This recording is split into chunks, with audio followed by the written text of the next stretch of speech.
Everyone's had that moment watching anime where they see a little bit of themselves inside the characters. And when that happens, it feels amazing. It pulls you in deeper, it makes the whole series hit harder. But what if that almost never happened? What if finding even one character who felt relatable was rare? Well, for me and a lot of people like me, that was never hypothetical. It was just normal. If somehow it wasn't obvious already, I'm a trans woman, which means this topic is maybe just a little bit personal to me. And while anime does have some trans and trans-coded characters, they are still few and far between. This is exactly why so many people end up finding themselves in the in-between spaces instead. That's really what I want to talk about here. Not just why representation matters, but why perceived representation matters so much when the real thing is spread this thin. First of all, what do I even mean by representation?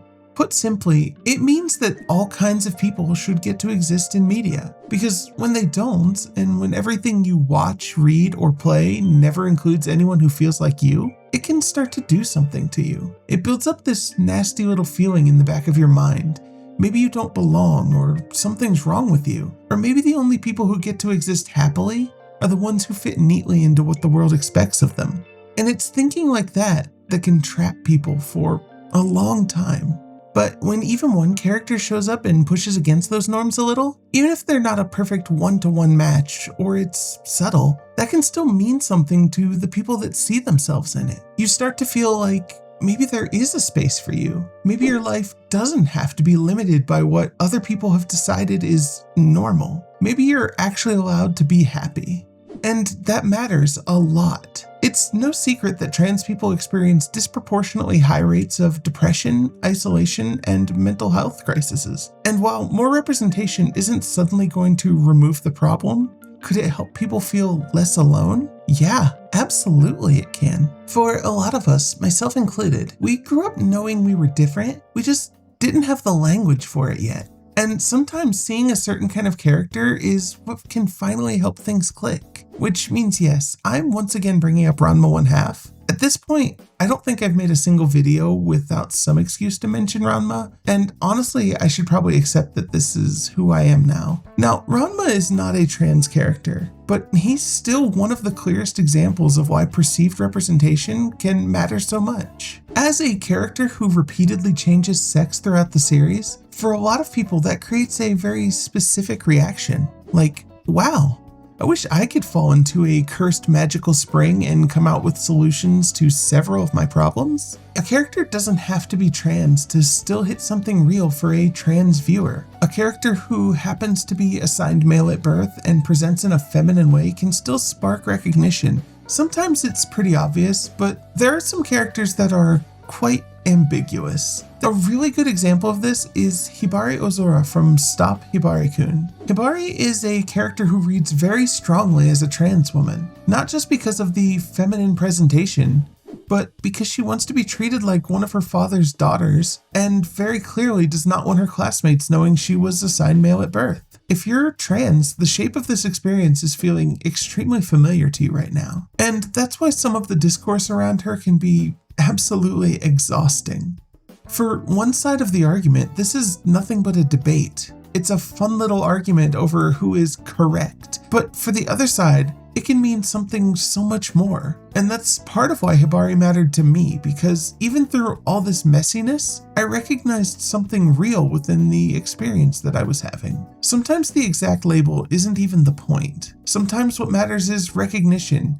Seeing a character go through something that mirrors your own experience, even a little bit, can make you feel that much more connected to a story. It can even deepen your love for the show itself. But more importantly, it reminds you that there are more ways to exist in this world than the tiny little boxes that people try to cram everyone into. The gap becomes even more obvious when you look at how little explicit trans representation anime actually has. For trans men, the problem is not that representation is messy, it's that there's barely any to argue about in the first place. There are exceptions, of course. Yoshino Takatsuki from Wandering Sun is one of the clearest examples that I've seen people point to over and over. But even here, I don't think the story handles everything cleanly, especially by the end. But outside of a handful of characters, the list gets thin very quickly. And that's the exact point I'm trying to make. When I think of trans men in anime, the examples that jump to mind are people like James Bond from Moriarty the Patriot and Tiger from My Hero Academia. And Tiger's especially frustrating because if you're anime only, you would barely even know that information exists.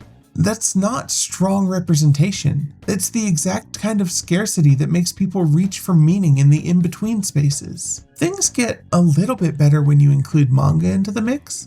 Manga tends to have a much wider range of queer and trans representation in general, and even Hibari-kun includes a trans man in the manga. But anime is still the more accessible medium for a lot of people, and that means the gap still matters. This is exactly where the discourse starts to miss the point. It's not just something that people do to older series either. You can see the same reaction much more recently in something like Jujutsu Kaisen. If you look up Kirara, you're going to very quickly find people eager to slap the word male onto her because of a drawing and one line from Panda. It's almost completely ignoring the rest of what the story is putting directly in front of you. Kirara and Hikari are very heavily implied to be a couple. She gets jealous when Hikari talks about his exes, and they are physically affectionate in a way the series clearly wants you to notice. And speaking of Hikari himself, the way the series frames him does not read like a guy the audience is meant to see as romantically interested in men.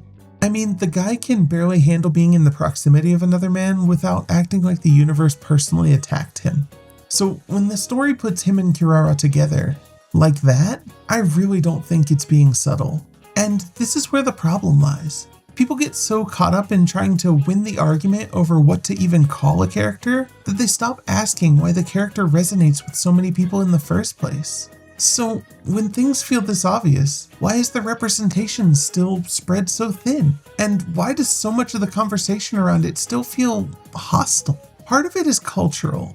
Japan's not exactly been kind to trans people, and for a long time there were serious legal and medical barriers tied to changing one's gender marker. It's not the kind of environment that encourages bold, explicit representation. The other part is even simpler. Trans people have become an easy target. When people are already primed to treat trans people's existence like a debate topic, they drag that same energy right into the discussion of media as well. This is also where I think the only real reason for optimism comes in. Anime does not exist in a vacuum.